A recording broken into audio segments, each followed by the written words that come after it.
All right, hello, ladies and gentlemen. And today I want to explore a very common training mistake that I see through the hiking community and something that I strongly recommend avoiding and not falling into the trap of. Now, this particular mistake, it's something that comes up all the time in the hiking community, is essentially just wanting to do the same type of training every single day. Now, what I mean by this is maybe that hiker is going on a big hiking adventure that has a lot of elevation change, a lot of up and down, and a lot of hills they need to tackle.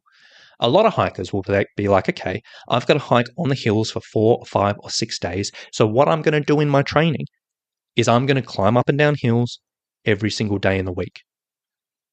Or maybe in other situations, a hiker like I've got a lot of steps coming up on a trip. I've got to tackle a bunch of elevation, but it's going to be that stepping. So what they're going to do is they're going to go up and do stair climbing every single day.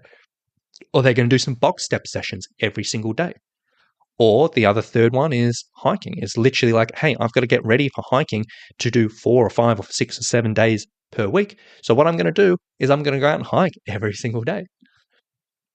And I wouldn't say every single hiker falls into this because not everyone wants to train every day or has the time to train every day, but I see it all the time because this may make sense logically.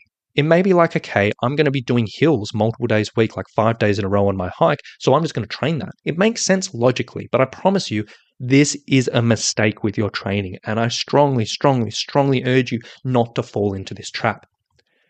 Because when it comes down to it, one of the drawbacks for this approach is one risk factor for injury, and specifically risk factor for overuse injuries. So things like plantar fasciitis and shin splints and hiker's knee and all of that stuff that hikers hate. One risk factor for injury is just doing too much of the same thing over and over and over again. Doing the same workouts, the same stresses on the body, the same impacts on your joints, just over and over and over again. This is one of the causes of an overuse injury. You're just doing the same thing. And the body never gets any change. It never gets any rest. From an injury mitigation standpoint, so reducing the risk of injury, a simple thing any hiker can do to reduce the risk of overuse injuries is just having a little bit more variety of movement. If you're a hiker who wants to train every single day, that's totally fine. But to reduce the risk of injury, we just don't want to do the same thing every single day. We want to have a little bit of variation so the body adapts to different things. It gets different forces in different areas and different challenges. And you can still move your strength and fitness forward, but in a way that's just going to be nicer on your body. Now, beyond that, even outside of injury and pain, which is such a massive factor for hikers, if we're looking at just generally improving your fitness and your strength and endurance and ultimately your performance on the trail, well, having more variety in your training is going to be better than that. If you look at professional marathon runners, they don't just go out and just do long running every single day. They vary it up. If you look at any professional sport, they don't just do the same thing every single day. They vary it up. And that is for a particular reason. Now, you may often hear people seeing success with this method. And I know a lot of hikers do it. And you'll often hear hikers online who've done this approach. You see it all the time where someone's like, hey, how do I get ready for this type of trip? And they put it up on, they say, Facebook, and there's 100 comments, and a bunch of people are like, hey, I just hiked every day, or I just did hills every day, or whatever it may be. And there are people who see success with this method, and you hear these stories, and you see these stories, because people love to toot their own horn and toot their own successes. And if something's worked for them, they love to tell everyone about it. But people never tell you about from their failures. You never hear from the people who tried this, and 4 weeks in, they're like, oh my gosh, I can barely walk because my knees are cooked. You never hear about these people. I hear about these people because this is an instigator for a lot of people where they're like, oh my gosh, I tried this, I got myself into trouble, I need a different approach. And that's when they come work with me. But in the public perception, you very rarely hear about people in this. If you have the time and inclination as a hiker to do some training every single day, it's not necessary. You don't have to be training every day as a hiker. But if you did want to do it, and you did have the time, and you did have the motivation, it is certainly possible for you to train every single day. But please don't fall into this trap of just doing the same thing 7 days a week. There's just so much better ways of going about things. To give you an example of what a week may look like and how you may break this up, um, let's sort of give you an example of like, okay, you're a hiker who wants to train 7 days a week, and you're a hiker who has lots and lots of steps coming up. So you're aware that, hey, that's actually worrying me. I need to get ready for this a little bit more. Well, a 7 day period, instead of you just doing stair sessions every single day, you could break it up something like this. You could do one longer hike each week with a pack, where you get out on a hike and you do some extended distance, extended time with a pack. Whether you do lots of elevation up and down if you have access to that, whether you're just doing flatter hiking, whatever it may be. You could do one stair session a week where you find a set of stairs and you practice going up and down, up and down, up and down. That's exactly what you need to prepare for, all well and good. You could do another session where you do a box step session where you step up and down, up and down, up and down on a small little box or a small counter. Now, this may be very, very similar to the stair session. We're both getting ready for those steps, but it's just slightly different enough that it's a different force, it's a different impact, it's a different way the body goes around. And that tiny, slightly different variation is enough for a change. So you may do that. Then you may look at like doing, okay, 2 strength sessions in a week. I might do 2 full body sessions. And in those sessions, I may do quite a bit of leg work. And the legs are getting forces. We're working the quads, we're working the hamstrings, we're working the glutes. They're doing exercises. But again, it's different. It's different forces, different impacts.